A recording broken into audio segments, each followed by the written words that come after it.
Hello and welcome back to Planner Craft. I'm Natalie and today I have a little bit of a pre-recorded session for you. So I'm going to be live in the comments, so do ask any questions if you need any help or if you want to get involved and ask about changes to the actual design itself. So for today we are going to be working on a planner divider. So this is going to be partly working with your stamps and your inks, but also we are going to be looking at using the scan and cut and things like that as well. So this is usually where I say hello to everyone, so I'll do that in the comments for now, and let's dive on in. So first of all, we are going to be working with a rainbow selection of colours.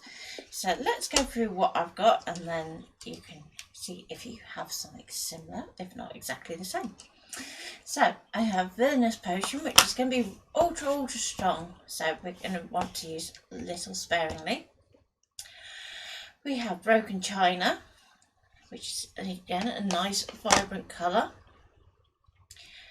We have Twisted Citron, and I will swap that for the ink in a bit, and Spice Marmalade and Festive Berries.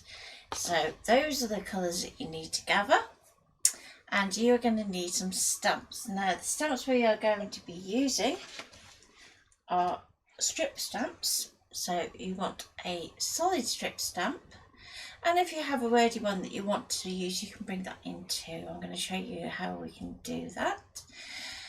But next step is you're going to need some card. So I have two DL panels here. Now you have a choice. You can do two and use them back to back when we come to doing the actual page itself. We can talk about sizes and things. But if you just want to do one, that is fine. I kind of like to create in pairs because it may be that one doesn't lend itself to the design, but the other one does. Excuse me.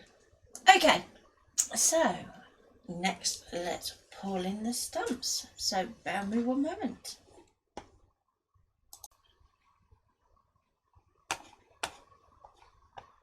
Okay, so here's our stamps, and we have a more solid stamp, which is probably what we're going to be working with most of all. But you also have two wordy stamps in this set now. One is all about love, one is all about friendship. So pick whichever one suits you better. So next we need a clear block. So there you go. I knew it was staring at me. There we go. So I'm going to use this nice flexi block. So you can see it's got a good bit of give in it so that we can use sections of stamp rather than having to stamp it all. Now, if yours isn't flexible, what I would say is I can show you a little trick for a way around that. So let's grab our solid stamp and we're going to pop that onto there like so. And you don't need to vary which stamps you're using. If you just only have the one solid background stamp in your stash, that's absolutely fine. So let's bring in our two pieces of card. Now let me just straighten that up a second. I was trying to fix my light earlier, so it's a bit wonky dunk. There we go. So let's start off with our red. So that's our Festive Berries, and let me just swap that out. So I'm going to swap that Twisted Citron for Shabby Shutters. So with our Festive Berries, I'm just going to ink up my stamp. Now, when you're inking up a solid stamp like this with a dye ink in particular, you can find that it gets a bit patchy. Now, first of all, don't panic, because what we're going to do is we're going to get a blending brush. So remember how I was saying if you're working on a platform that doesn't flex, then what we're going to do is actually blend it on the stamp. So if I show you down this end here where we've got a bit missing, we can just tap that on there, and we're going to soften it out as if we had that all kind of lifted and bent. So it actually looks a lot stronger on video than what it is in real life. So let's see if we can just get that, just to take that shot a little bit better. And I'm going to do that wherever it's a little bit patchy. Now this means that there's going to be areas of the stamp that have a little less ink and some that have a little bit more, but that's okay. Now if you have our magazine, you'll have seen my love story card, which has a really similar effect, but the difference between that and this one is a spritz of water. So we're going to have a spritzy bottle, and we are going to want to make sure that it's not going anywhere near any electronics, so hence my hand is here. And we're going to give a really light spray. And I'm spraying down the stamp. Okay. Now, you don't want to do this so much that your stamp is swimming, because otherwise when you come to stamp it, you're not going to really see a lot of that detail. You just want to wet it so that you're starting to get some effects on your ink. Now, I'm working onto a glass mat, but you could work onto scrap paper if you wanted to. Just whatever you're working onto, you've got to not worry about it getting too dirty. So I'm just going to take that across there. Now, because this is background, we're not aiming for perfect stamping. So I'm going to give that another spritz, and we'll go again. This time I'm going to curve so that I can get just sections. And I don't mind if it goes across the two like that, or it might be that I just do one. Okay, not looking too bad. Now you want to leave a lot of white space at this first stamping. Otherwise, when you come to move to your other colours, what you're going to find is that in actual fact, you're going to run out of room. So, before we go any further, move your two pieces of card well out of the way. We're going to grab our cleaning cloth, and we can just spray the stamp with some more water. So we're going to clean that off with just a cloth. Now, if you have lots of white card that isn't too expensive, then don't waste the ink like I'm doing here. Do lots of impressions. You can spritz with water between, and you'll make this go so much further, especially with your darker colours. So things like your festive berries, your villainous potion and your broken china are going to go much further than, say, your spice marmalade or your shabby shutters. Okay, so we've cleaned our stamp, but even more importantly, we need to clean our desktop. So I'm just going to use what's left on my cloth just to give that a quick clean up. And that's because we don't want any of that red ink to transfer to our next image. Or if you're doing a single-sided divider, you don't want it going on the back of your card either. Okay, so next colour. Now, you don't have to go through and do these in rainbow order. I just find it's easier to do it that way. So, let's say you're working with your stiff block. You're going to ink part of the section. And this is where you're going to see that, actually, this is why I do it in rainbow, because there's still some red in this brush. And again, you can clean your brush off on scrap paper too, just to save wasting that ink. Okay, so I've got that one there. Now we're going to do the same again, so we're going to spritz it with water.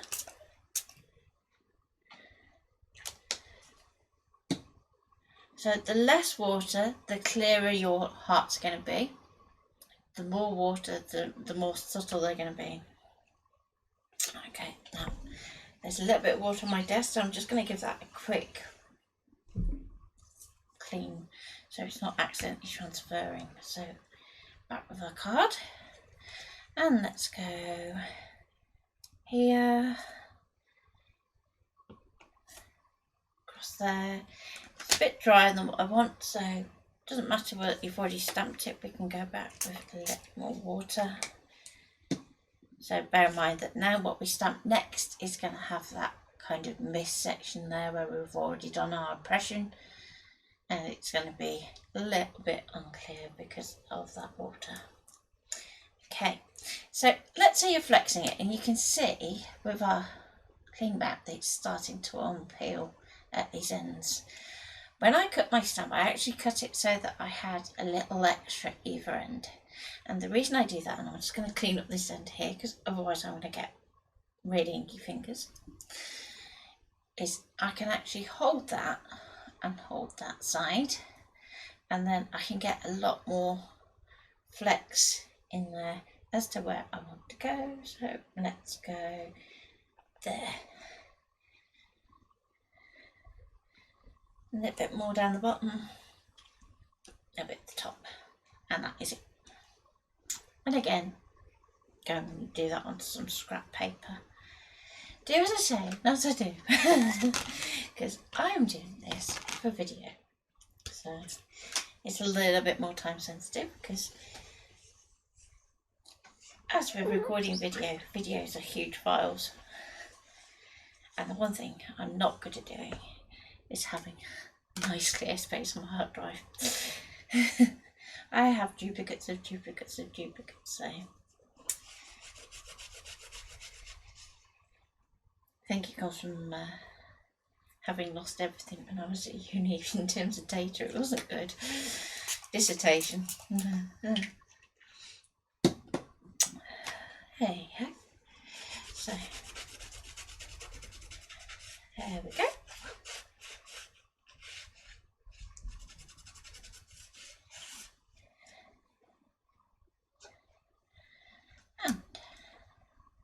Our stamp is nice and clean for our next one. So just bear in mind, if you need to, just give your desk a quick once over. Now, the other thing to say is, as we're working with this, it's just to try and keep your block dry. And the reason I say that is, particularly if you are changing stamps, it's going to affect how well you cling. Okay. So we have our 2 sheets back, and let's go to our green next. Now, if you wanted to at this point, you could take the view of, okay, I'm not sure I'm going to get all the way to the end of the rainbow. Do I start at the end and then work back? That's entirely up to you. So I'm not going to need very much of this green. So I'm just going to ink a small area. Now, I will try and alternate which bit I'm doing, just so that it keeps it kind of random. Okay. So I'm just going to go in there, and as I said, I only want a tiny bit of that green, really. Just because I'm running out of space. So even if it's just that tiniest bit down there, it's just gonna, let's see if I can get that to pick that up. Come on, camera. Believe me, that is much more noticeable in real life. The other thing I will do after this has gone live, if not before, is just pop up a copy of what I make, so you can see it in as close to real life as we can get it. Okay, so we've got our green, and so let's go for another section. So before it was upside down and we're doing down this end, let's go for this end here where we've got lots of little hearts.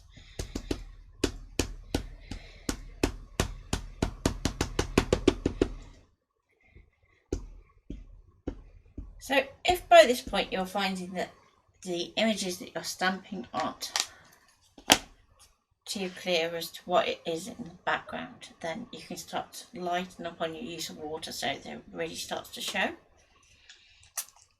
So I'm just going to give that one spritz.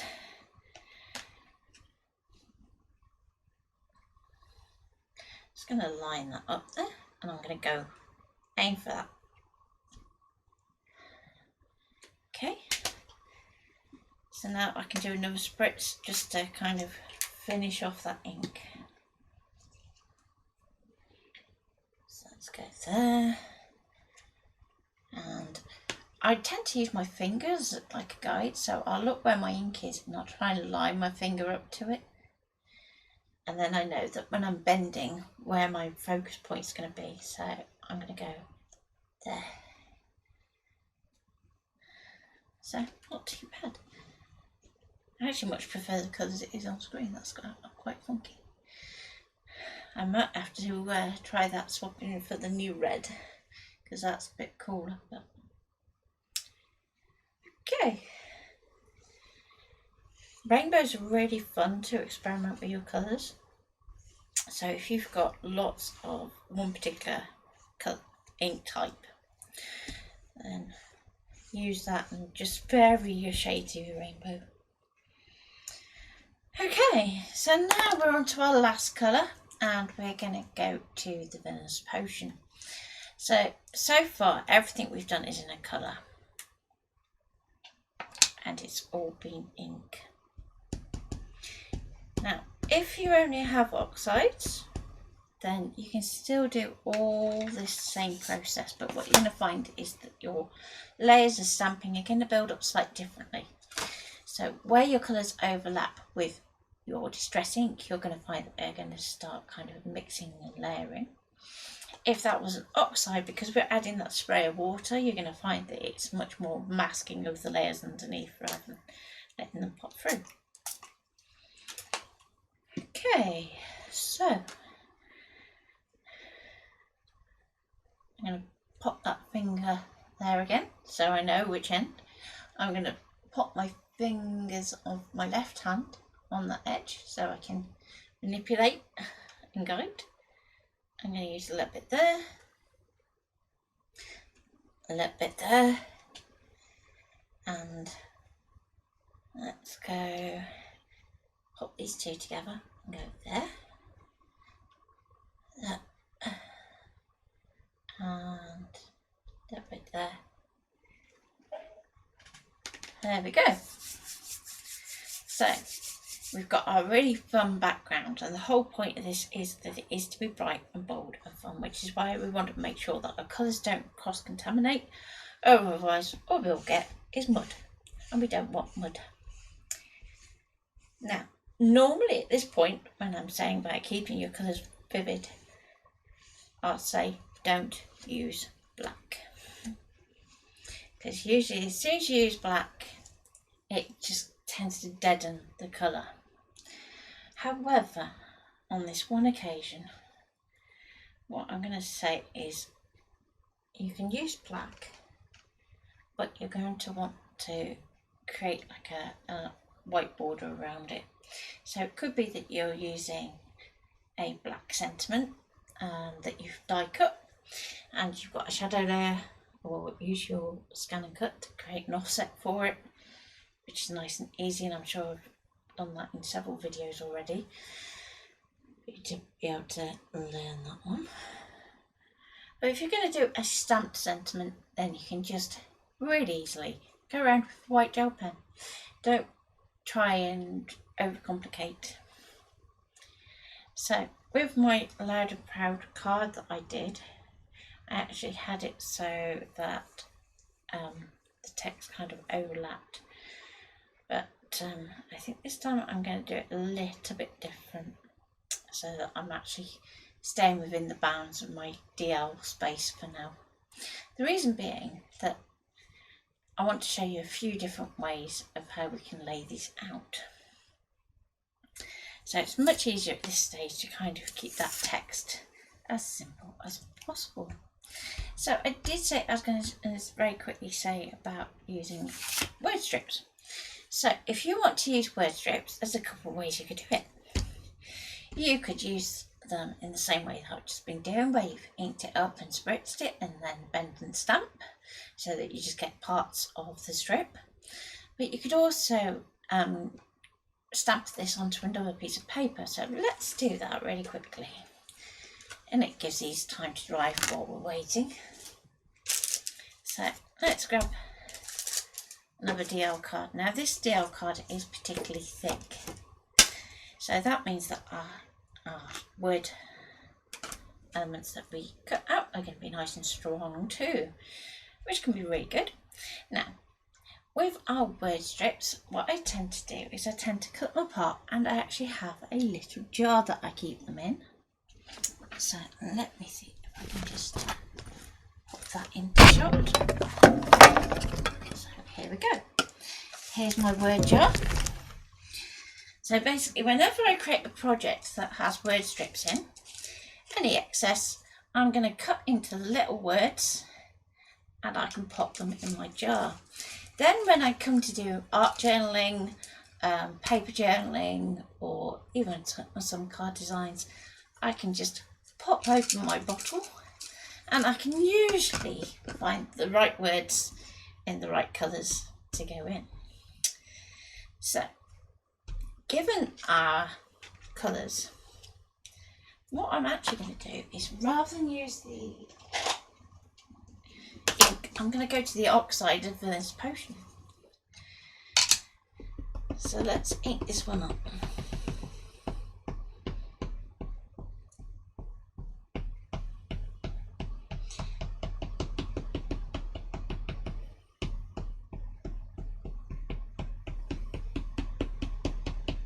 Now, because I'm going to cut into this, I don't mind too much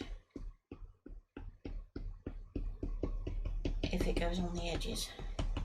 If you're doing this as like a card front, you're going to want to just pop a cotton wood down the outside edge.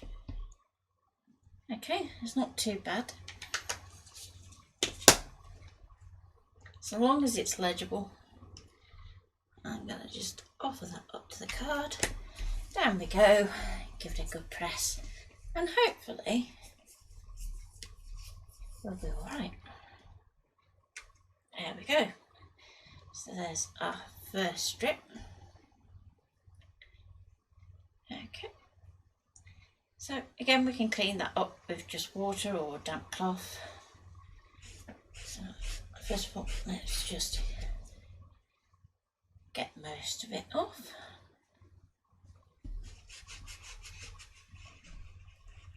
And again, this is another one where you could have it stamping a few times. Now, because there's lots of detail on here, when we've done that initial clip, like rub over with the cloth, I'm just going to go back over with some water. Start to run out of water. There we go. Then I'm going to leave it for a few seconds, and it's just going to get all that ink out of the nooks and crannies that your cloth just can't get into. And then we can give it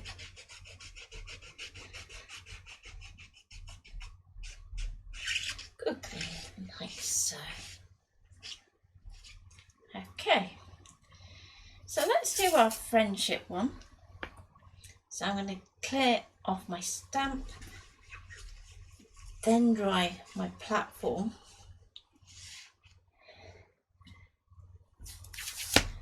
Of a stamp, and this time I'm going to go for memento. Now, usually if I'm doing something for art journaling, I'll use something like the archival ink pad, but I found when it came to doing these, it was actually easier to use memento rather than archival, because by the time that I've got from one end with my little archival pads down to the other, it's set on the stamp, which is not where you want it to sit. You want it to sit on your paper. So, and again, I'm not too bothered about that end.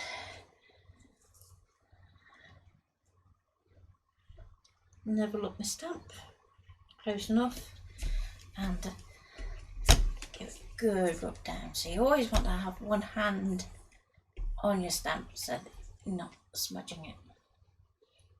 Okay, there we go. And time for another clean.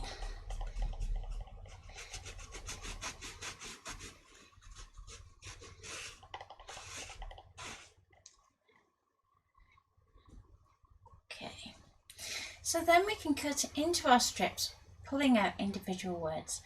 Now obviously the joys of video are such that I can speed this bit up. So normally with a live you have to wait for me to finish off doing this next bit, but instead you can watch me do this much faster. So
okay, so with those starting to be done, we can start to compare on our background. So I'm going to do two side by side so you can see the difference. So hopefully, anyway. So I'm going to do one side that has the purple text, and at this point I'm not going to even worry about layout. It's more so from comparing our colours. So there's our purple, there's a bit more purple. Okay, so there's our purple background. Let's see if I can just get that to focus just a little bit. making that purple look black. Okay, but because we've used colour, our colour reads as colour. Now, if I start to put black on here, hopefully you can see the difference. It's always a bit tricky on video, but I will try and take a photo of the two.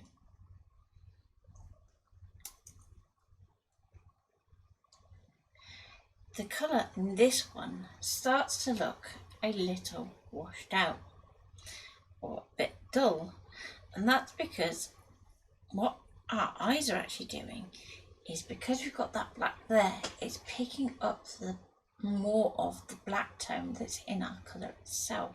It's really bizarre, it's just how it works.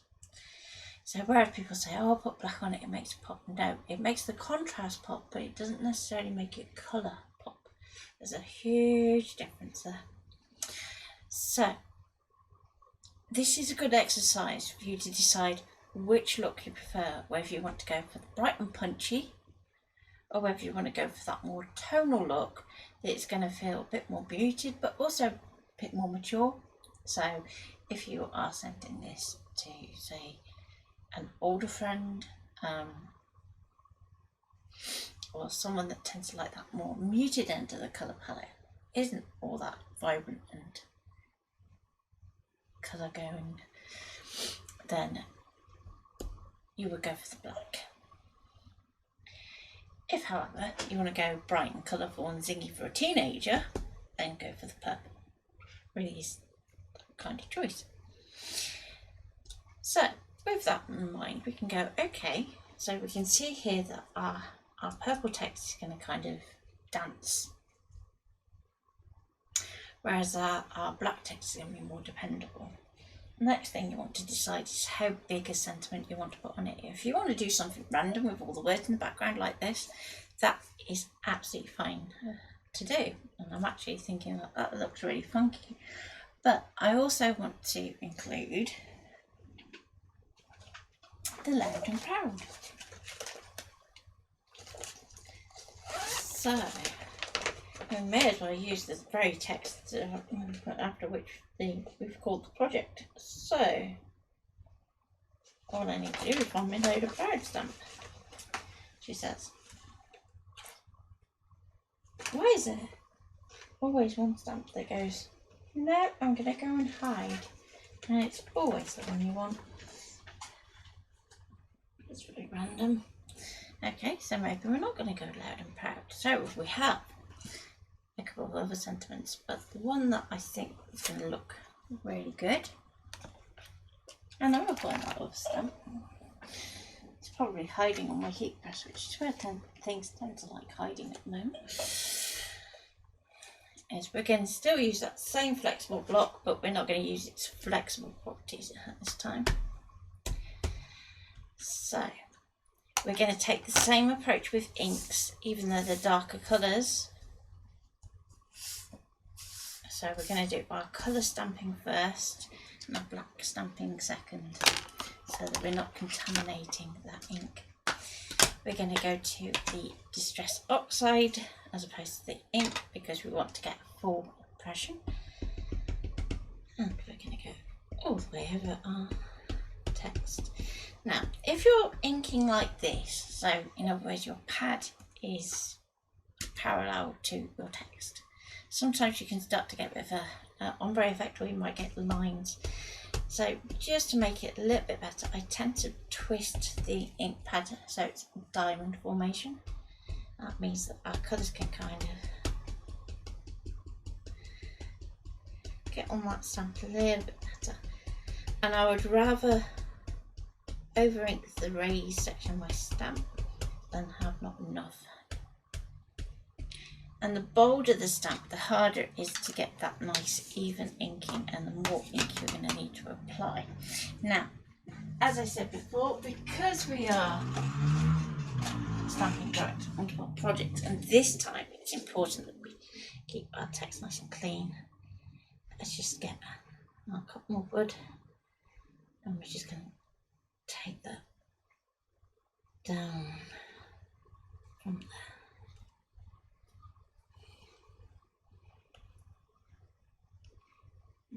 cotton bud's brilliant for this because we can get right in there. Now, if there's a little bit left on there, we should be able to get away with it. I'm just going to go down the edge, and then these bits aren't too bad. So let's just get that out there. Now we need to decide where we're going to put it. So obviously our divider is going to be this way up, and I'm just going to go straight in there, and there we go.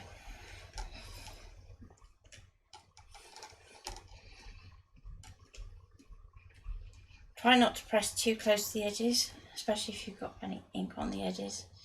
But that's not too bad. There's a little bit just there, but I can live with that. Now, I'm just going to use what's on my stamp and just clean off those edges so that we've got a bit of a texture going in the background. There we go. So there's our purple. Now let's go to our black one, and we're going to clean our stamp. Even though our black ink pad will overpower that purple, we want to make sure that we're cleaning it because we don't necessarily want the ink types to mix in this state at this point. So your oxides are going to have like a chalky element to them, and we just want to be able to just that memento stamp properly. So let's bring in this one.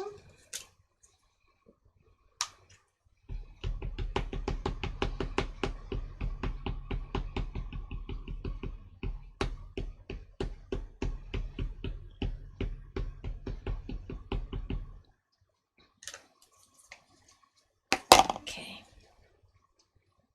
And this time we can see that because it's a rectangle ink pad, we've actually got much cleaner inking. There's a little bit on there, but I'm more likely to put more purple by trying to clean that. And let's go right here.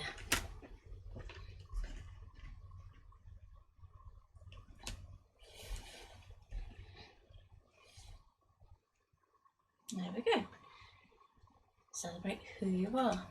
Now, if at this point you find that black isn't strong enough for your taste, we can, let me just bring in my temporary pen pot, as I call it. We can actually line that with a gel pen.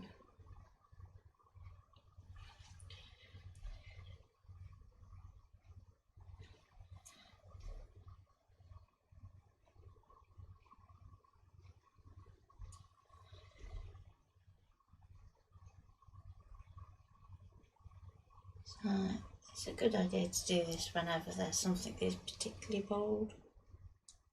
Or if you're going over oxides in particular, you will find that it kind of pops back through your ink, which can be really cool to do some steampunk style effects, and I think I did it in a video.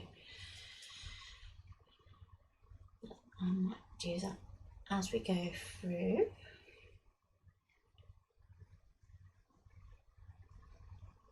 So the plan is for Friday sessions to be the projects that will take a bit longer to do, that we can speed up into sections for you. So they should still be about an hour long, but in terms of what you actually get.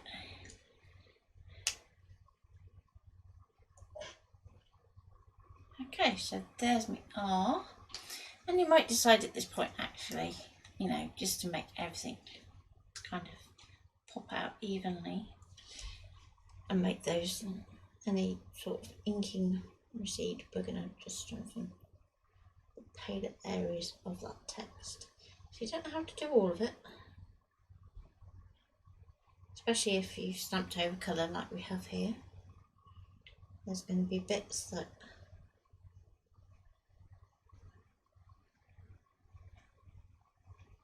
are going to be naturally darker anyway.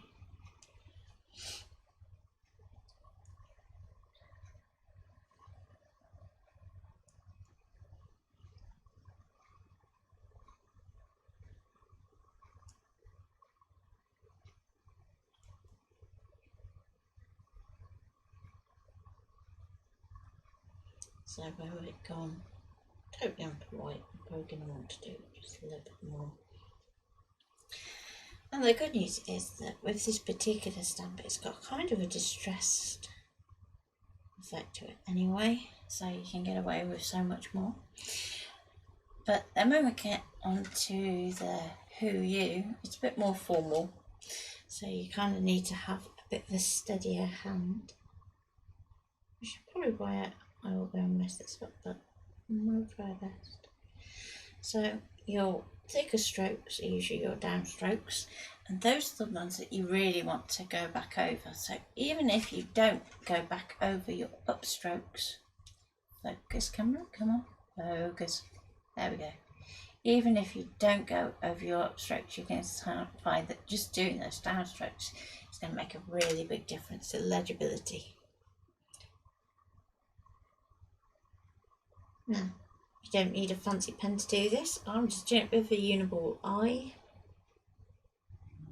Something with a metal tip is easier to work with. I'm going over our stamping, just because you can use that little bit more pressure. If, like me, you're quite heavy-handed. Okay. So remember how I was saying to make stuff pop up, you could use a white gel pen. So you could use a Uniball Signo board, or you could use an Arteza. Now, usually at this point, I would grab my Arteza, but as this one's already on my desk. Now, when we're working with our white gel pen, it's not a case of colouring on the line. You want to colour around the line. So that means just going outside of it a little bit. And you can always go back in and add a bit more to get it up to the line.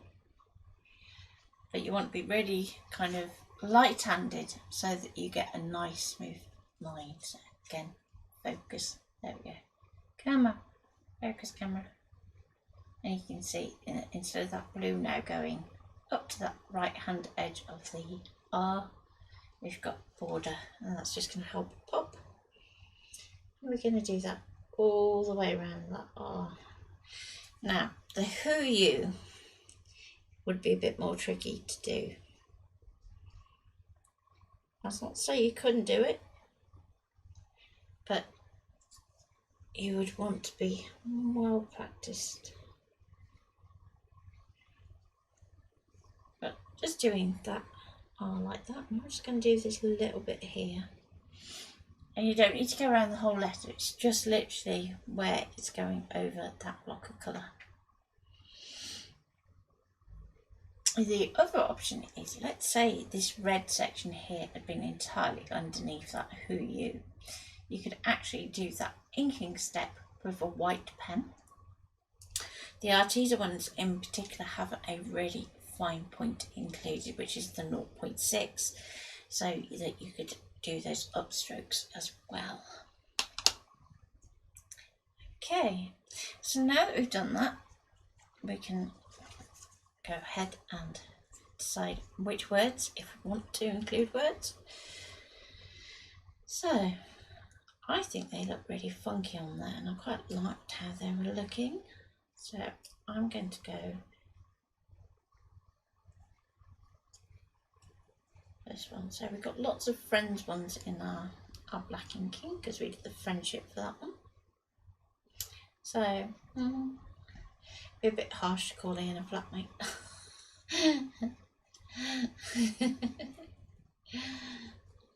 Okay.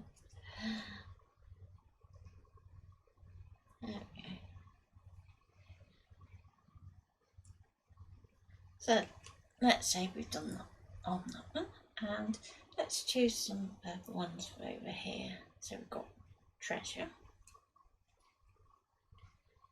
This one's going to be a bit more lovey-dovey because we did the love one. So we've got things like Love's Young Dream. Now we want to use our words where we're not going to be covering up the heart shapes, so they still read nicely. So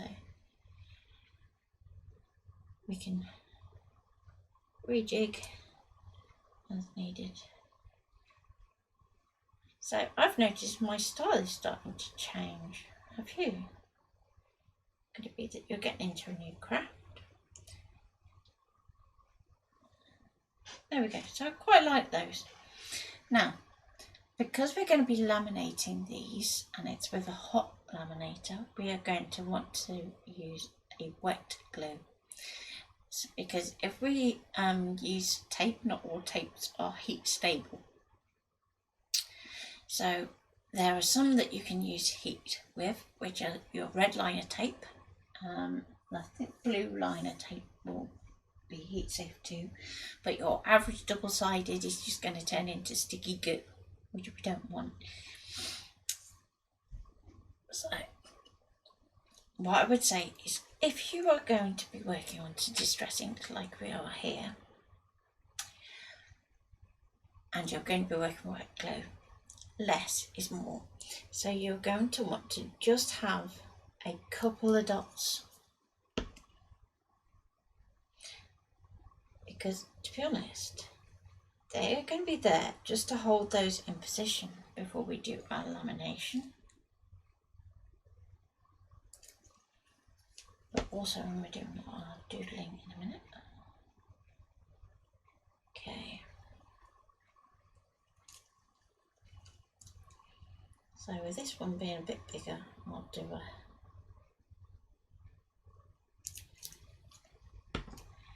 it's a bit gunky.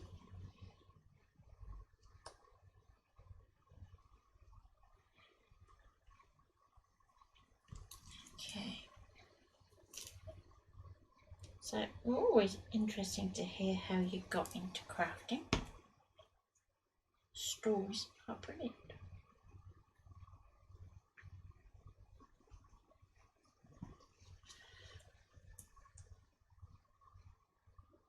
So I've been crafting for longer than I care to think about, really.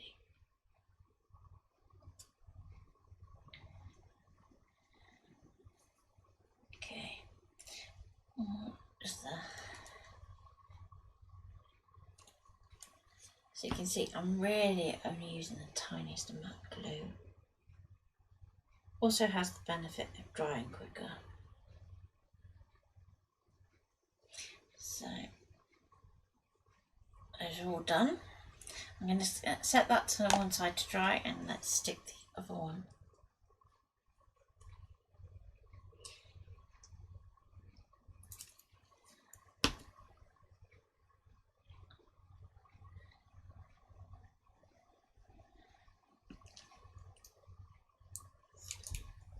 But a lot of my fashion roots seem to be slowly coming out on the work, which is cool.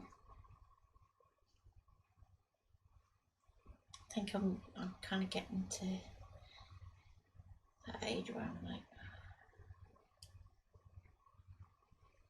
a bit more comfy with being the smashed than I am.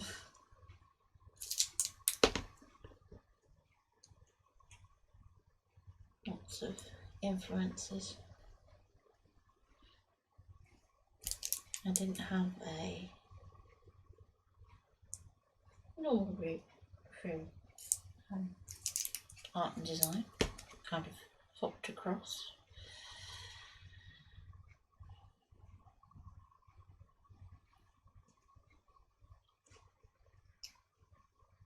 So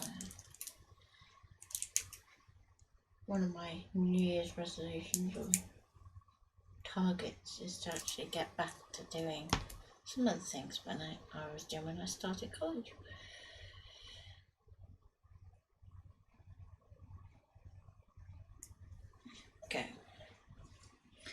Okay, so with our words all stuck, just make sure they are all stuck, then we can do our doodling.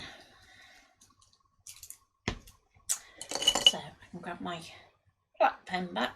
On your purple one, you're going to want to use a purple pen or a colour that you've used in your backdrop. And I'm just going to do some outlining. So I thought if I do this in black first, then we can compare the difference between the two.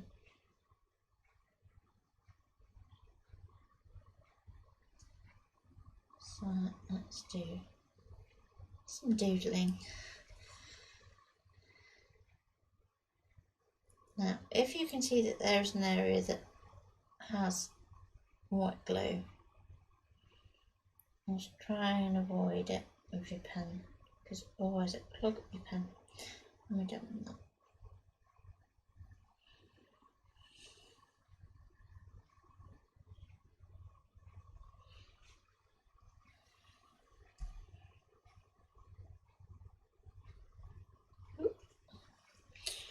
And if you go a bit wonky donk like I just did, don't panic. Let's just go back there.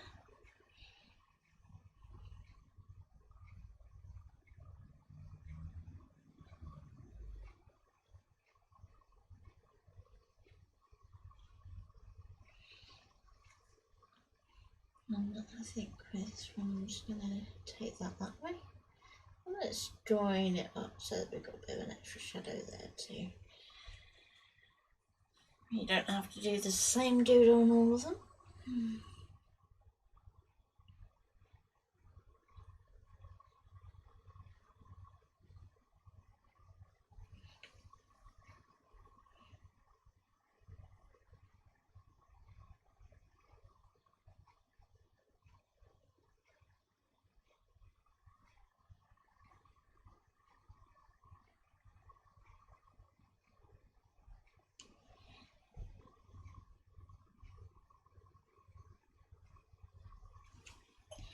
Okay, so there we have our doodled one,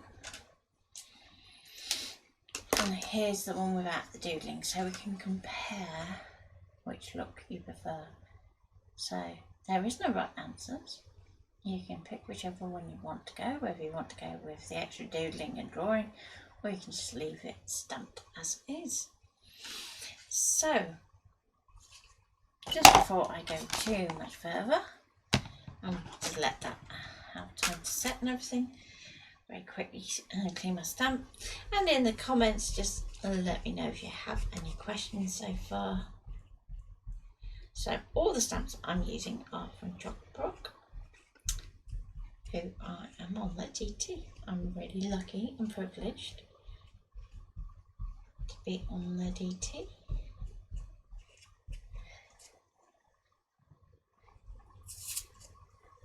Okay, so now with that done, let's talk about the next bit.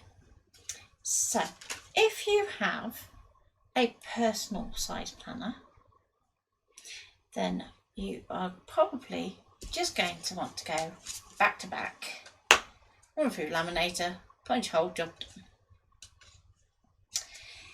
If you want to kind of extend your panel, then you are going to want to use some coloured card. Now, you want that coloured card to pull out these colours in the background. So let me just have a quick tidy up. I would edit this out, but continuity is a nightmare when you're trying to do things like this. And I used to do a lot of edited videos. So what I used to do was end up putting everything out of shot, so that basically you could just quickly whip things out of the way,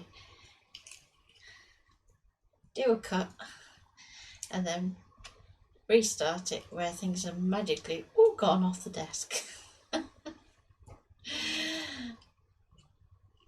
And it doesn't always work like that.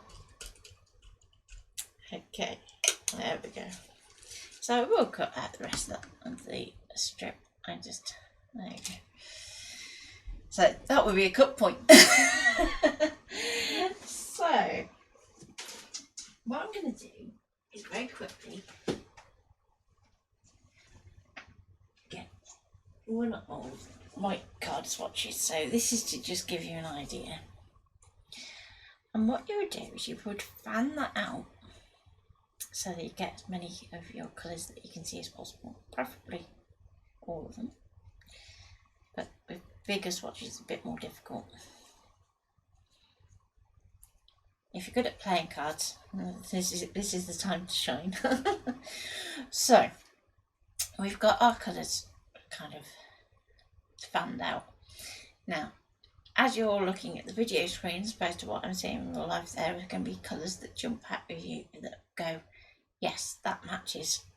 So, for instance, this colour here, that really pops out as being, yep, that would match really nice and would look good. Okay, now, some other colours, let's just see if I can get those colours to show. So that red is really overpowering my camera at the minute, so let's just tuck that down there for a moment. So we've got blue, and there's two shades that are really close, so if I kind of tilt that, you can see that actually I think it's going to be that one. Okay, so what I'm going to do is go, right, okay. Those other colours aren't jumping out so much, so those two are. And keep going through, and you might find there's like a green one that will pull out the green and say an orangey one that will pull out the orange. But for the size of project that we're doing, we don't need them.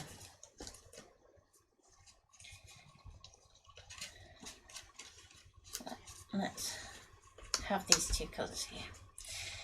Now, you have choices. What you could do is match your washi tape to these colours and then just pop your actual prints onto just a plain white background, which is the cheaper option in most cases. Or you can choose one of these colours to be your backdrop.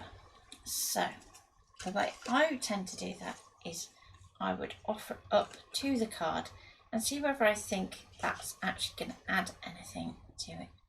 So if anything, it kind of overpowers it and it's not really helping. So let's try the blue one. So this is always going to be a little bit tricky because of the size of the samples, but there you go. I think that blue might help lift that colour. Okay, so if you've got an A5 piece in that blue, then that's what you would do. If not, let's say you've only got this in an A6, but you need to do an A5 card, then what you're actually better off doing is taking that A6 card and just cut yourself a couple of border panels and then use that to kind of lift up your colours. So you would run that straight down the size of your panel. So let's see if I have that awesome mix in there. So I'm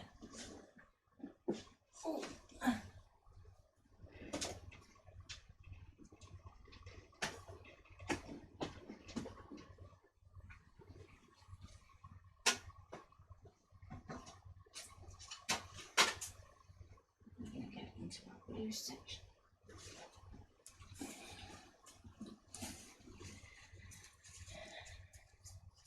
So we've got pale blue, but that's a bit too pale.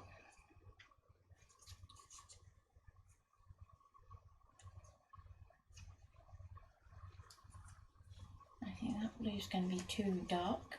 It's going to be one of those ones, isn't it? Yeah, that's just not right. So in which case then?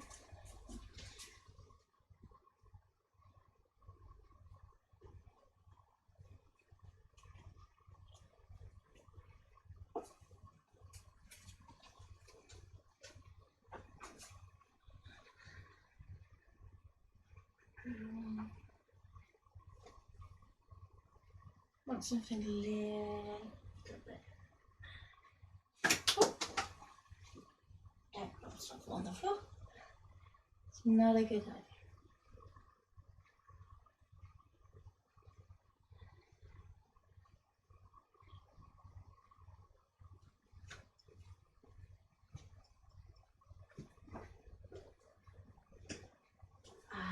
I can see what I'm looking for. Ah, finally. Finally. So, there we go.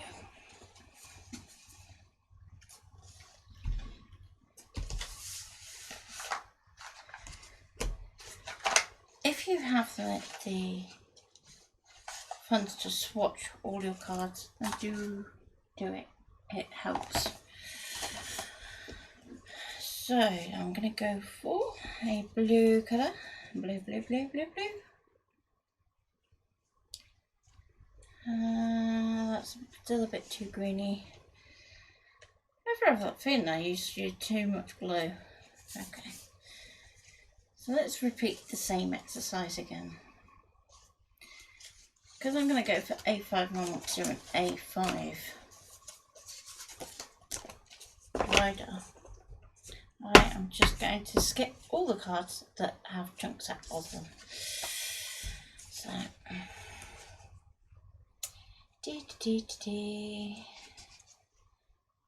we go. Fan it out a bit better than that. Just a bit.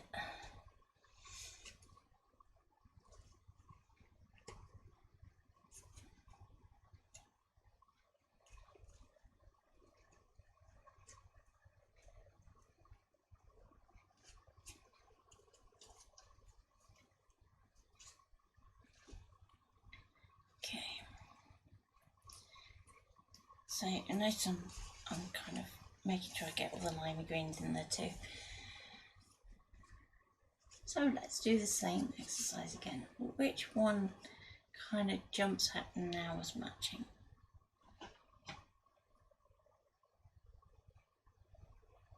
I can't really match that orangey tone in here. And the pinks are going to be a bit too pale to kind of go with that red. However, we could push at that mix there. Oh, silly computer.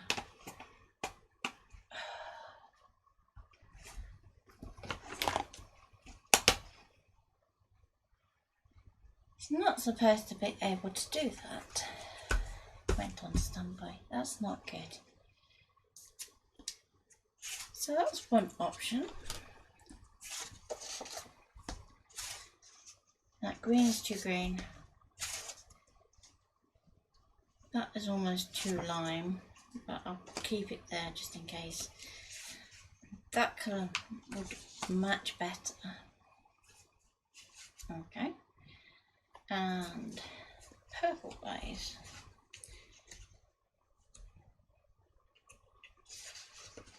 Yeah, this is probably one of those colours where I've already used it. So I think it's going to have to be one of those three. So bear in mind that I have two separate dividers here that I can use. So let's try the green. Okay, that's looking pretty cool. Now, if your pages are A5, we need to go slightly bigger. So there's a couple of ways that we can do that. It could be that we add in an extra strip of card down this left-hand edge, which then gives you a bit more of a hinged divider. Or it could be that we add another element down to this side here. Now, because I'm going to be laminating this, I should be all right, because what I'm going to do is I'm going to put the border, so the join of my pouch, along this edge, which means that we're going to give it a nice strong edge here where we're going to be putting the most wear and tear on it. Okay, so let's stick this on there. Bear in mind what I said about tape, because normally at this point I reach for the tape and it's like no, because I want to laminate this. Now, I'm not going to be able to show you the laminator on stream just because of where it is in the craft room, but I do want to show you it all laminated, and then how I punch. Now, because this is a textured card, you want to put a weight on it for a bit. Can be any weight, but you want to definitely put a weight on it. So let me pop that there for a moment. Now onto our other one.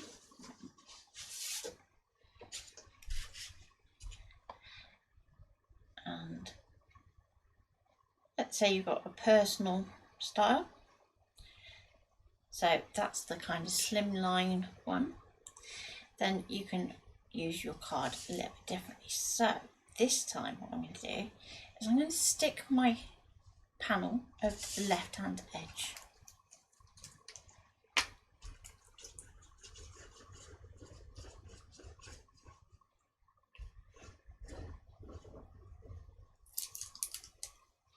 Like so.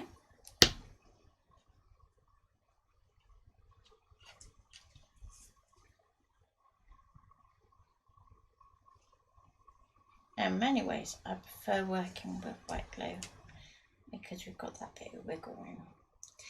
Now, because we're going to hole punch over here, if your text is too close to this edge, all you have to do is just move this panel that way a bit. With this one in particular, it's not going to hurt too much so long as I miss my cherish with my hole punch. Now, do I feel lucky today? That is a jolly good question.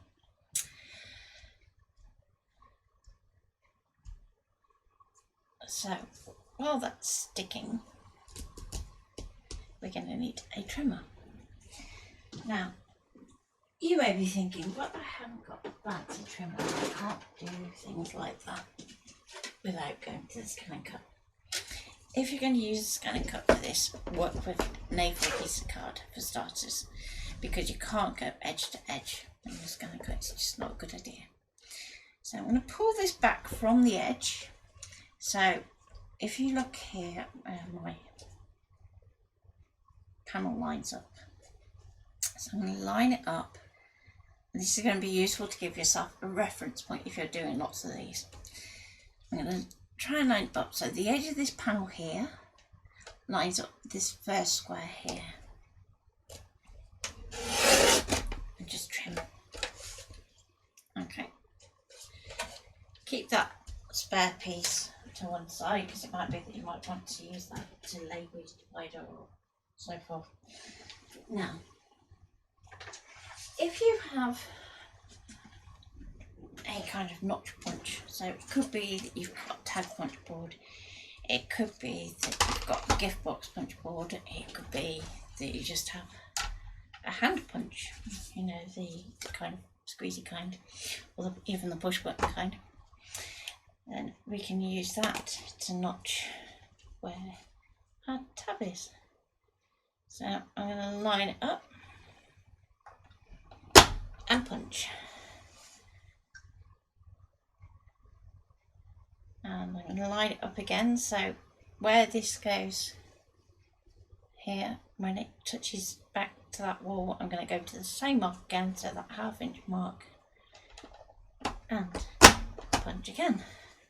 So now you should have 2 marks.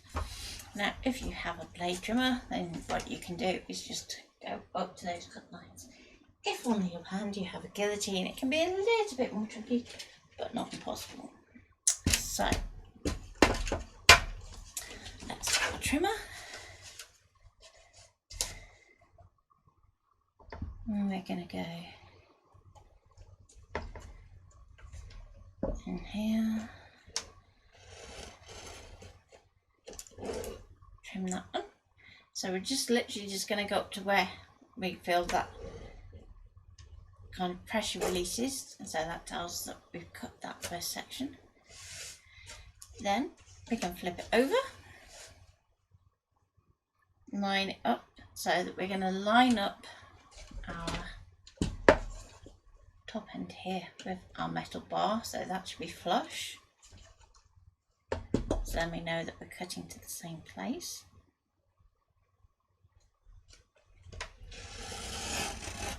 trim down, and again wait until you have that little release of pressure.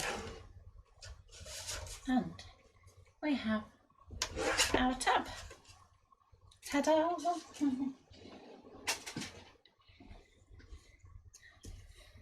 Okay. Now, good news is if you're doing this on your scan and cut, there is a little design on your scan and cut that already cuts a little tab like this, so that you can have a nice easy time setting that up. What you're going to find is that you're just going to need to just pull it and stretch it to where you need it to go. Okay. So hopefully we can move these, and we should now be stuck. Now, if you, perhaps you've stuck this down, suddenly think, oh hang on, but that's lifting, that's okay. A little bit of corner lifting like that isn't going to hurt because it's going to be encased anyway. So you just need some lamination pouches and a hole punch, and you're good to go. If, however, you haven't got the appropriate hole punch for your particular folder, then you can set those up in your scan and cut, and I'm going to be covering how to do that in 2 weeks' time, when we're going to be looking at lots of different binding methods. So I'm going to be looking at disc punches and all sorts of fun things that we can do. So it's very much Planner Month here at Planner Craft, which is originally how we started. So we're kind of going back to our roots. So I hope you've enjoyed that, and I will be back shortly with this all laminated. Oh, I nearly forgot. Before I do, washi tape. See, look, finishing touches. Nearly. So again, we can do that same technique with our washies. So we're going to kind of offer them up and think which ones actually really pop out. So in this case, the orange is a perfect match. The red's not too bad. So if I put the red there, you can see the red's quite close. And on this one we can use the black, and on this one we have a purple that we can use. So you can see the difference.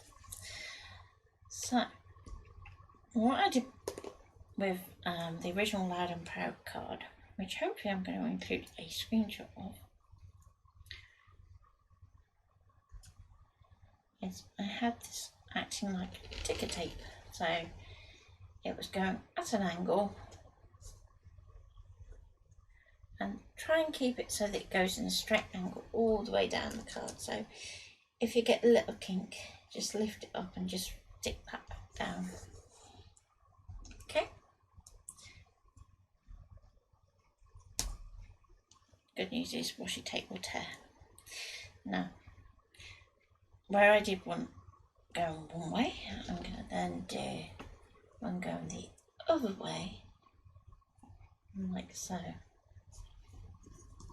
You'll notice I'm doing these ones first before I do my border ones. So, washi being washi, we can always lift it up if we decide that we want to move things. The other benefit of this lovely thin tape is that we can use it to create a border. And it just makes it look like we're adding like a drop shadow. So I'm just going to go and put this red tape is going to come up in here now, because it's going to be a bit more forgiving going red onto red. I'm just going to let that finish a little bit short. You're not really going to see it unless you're really looking at it. So it's going to read as if it just continues up into there. Now, Obviously, if we're to continue that line, it's going to go straight through our text. So I think that one can just stay put there. And this one is going to go this way. Now, washi is cutting a roll, so occasionally you get these little threads of washi just where it's got the cut edge. So just carefully peel those away before you stick them down. There we go.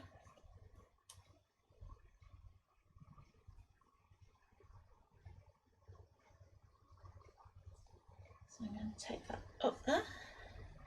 And again, if you want to, you can end that a little bit sooner in that red section.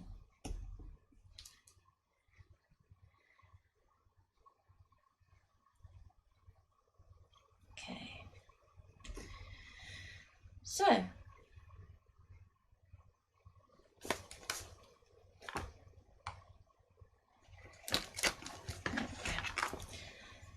I'm just going to trim this, and the easy way to do that is to just butt the lower part pieces up against the card, and you can be able to get a flush cut.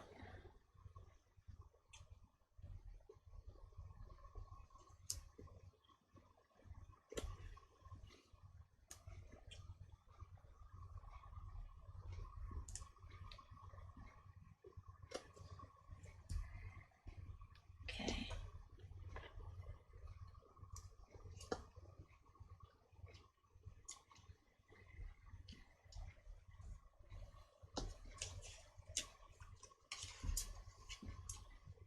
Rotate.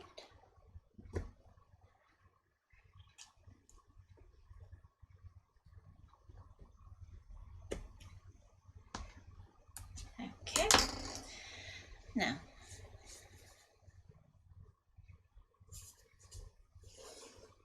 give everything a good press down now that we've just lifted it up to cut it, so that you know that everything's smoothed.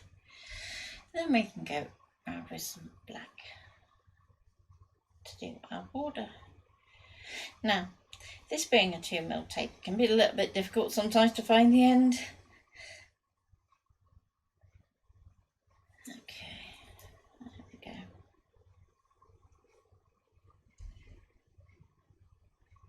I'm just going to off that up to the edge.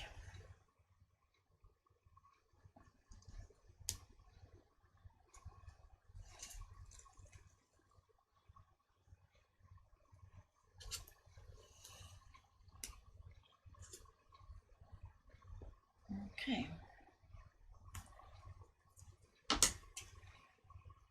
So I'm just going to trim that. Doesn't matter if it's not dead flush, so long as it's less than the width of your tape.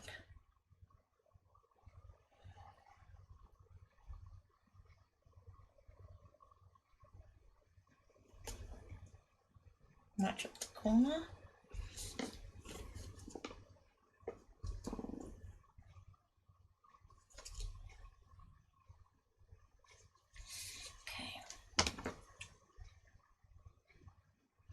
So we're looking at doing these ends, I'm just going to pull it back a little bit short just so that I can get that to finish off there.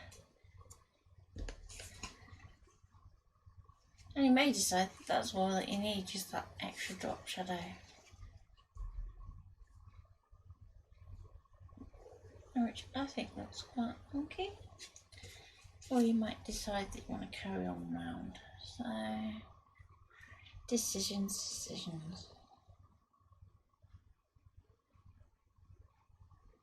See if I can straighten that end up a little bit.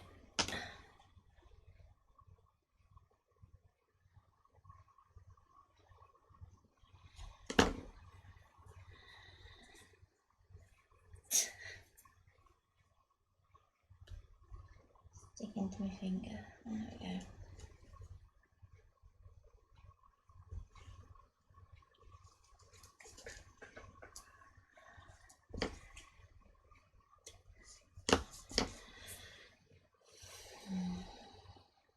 Okay, so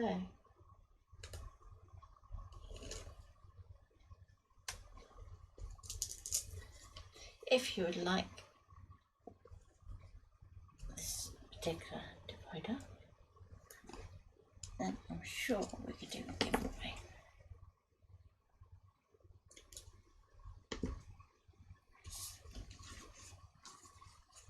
So there is with the black border, and so let's do our purple one, and this one I'm just going to do as drop shadow. So let's get my purple started first of all,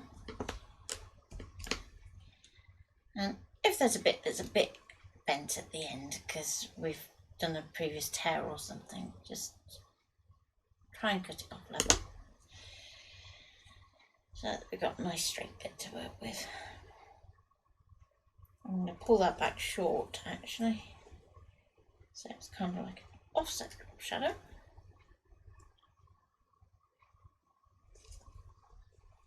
Okay, so where I did that, it's a little bit shorter than the width of my tape, I think, so I'm just going to double check. Not the easiest thing to double check. Yeah, it's a little bit short. So normally what I would try and do is match that, but it's a little bit short, but not so much that I could put a thicker bit of tape on this edge. So let's just go for this up here.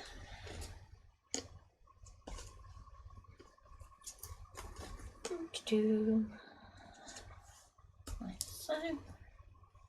And again, we're going to stop short, put it back on itself, snip, and there we go. So there's our drop shadow. Back to our orange and red.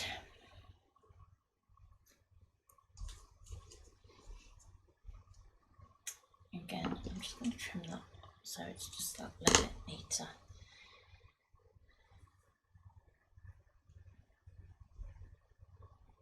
Okay.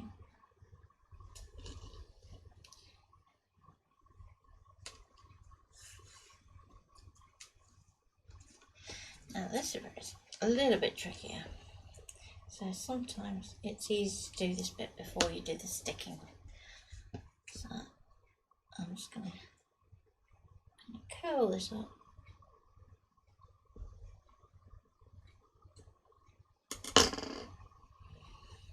So we can just give that a little bit of a push underneath.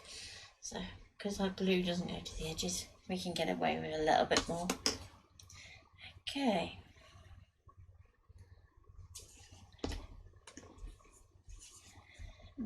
Let's go this way.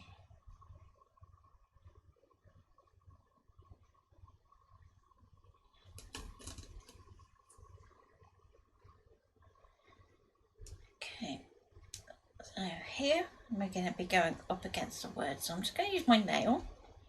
That's going to mark a little bit of a guide so that I can see where I'm cutting.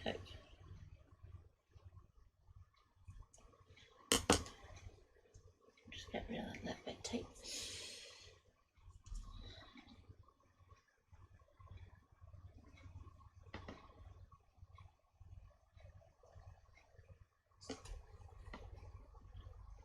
And if we wanted to, we could continue that up. But I think just for today, let's leave that there. And move on to the red.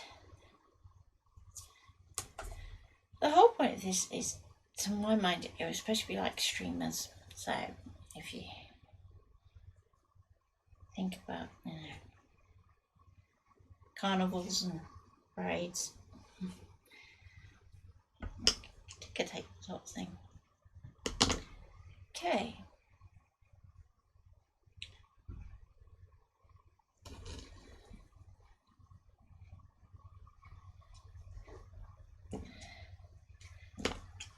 So, there we go. Snip there.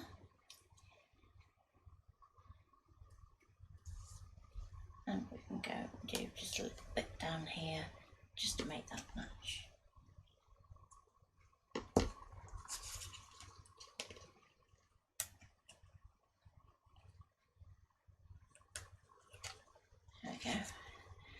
tucked around.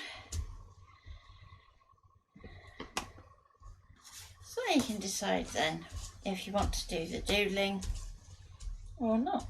I think those two look fab as they are. So then it's just a case of laminating. So I'm going to pause the video there and we'll be right back with those laminated magically by the magic of editing. So I suppose really what I should do is, you know, remove them from the desk and then they magically come back.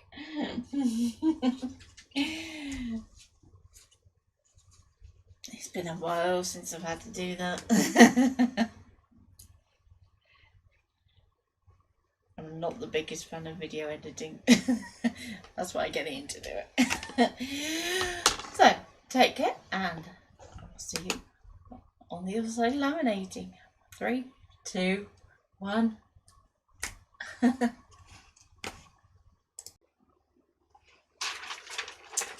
So, let's get our pocket.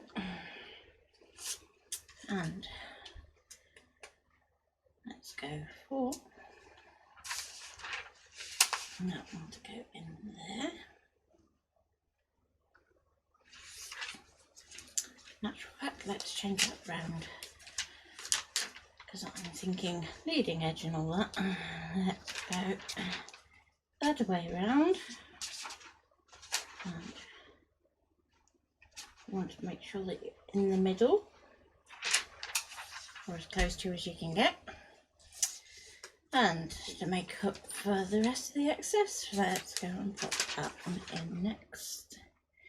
Now, you can't use any tape to kind of hold this in place, so you're going to be relying on your skills putting it in the machine, or if you've got an assistant, you're relying on theirs.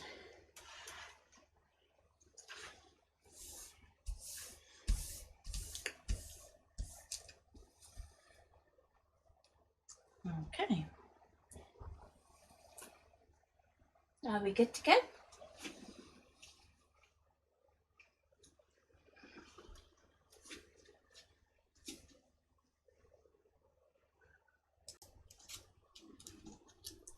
Okay, so now we need to trim it and punch it. So you can use this kind of cut to do the holes. And that's something that we'll be covering in 2 weeks' time. So we're going to do a trim, but you don't want to cut directly up to the card edge. You want to leave a bit of a gap, so hence we've got about 1 centimetre between the two. So if we aim for the middle, very roughly, we can drop down there, and the idea being it should still be sealed. If not, you can pop it back through the laminator and try again. Okay, with this one, we've got this tab here. So we're going to want to cut around that shape. Now, my pouch messed up down here. So please excuse that, but on yours, it won't have done that. It'll look on perfect. So I'm going to first of all trim off up to our gap zone for our tab. This is going to make life a little bit quicker. So we've got an overhanging bit for our tab, and like we did with our tab before, I'm just going to go up to a point and stop. And yep, that's good enough. And I'm going to go down to the bottom and lift up, and again should be good. And it's just a case of joining the dots. So I'm just going to go like that. And this time we didn't get quite far enough here, so I can go from this end. Just take that in a little bit more, angle it out and round, and job done. And to finish it off, we can just use a hole punch. So in our case it's going to be a 6-ring one, which is going to be down there.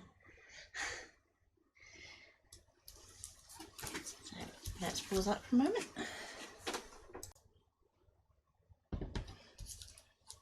So we want to line up the centre of our punch with roughly the centre of our page.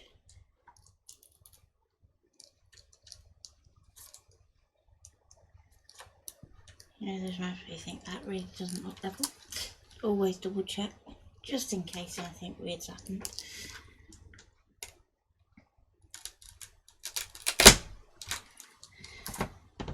And there we go, we've got our whole punches ready to go. Now it looks like these holes are right on the edge, but it's not, because we've got the bleeding edge of our lamination sheet. Okay, one more to go. And again, in the middle. It's really weird, it feels wonky donk.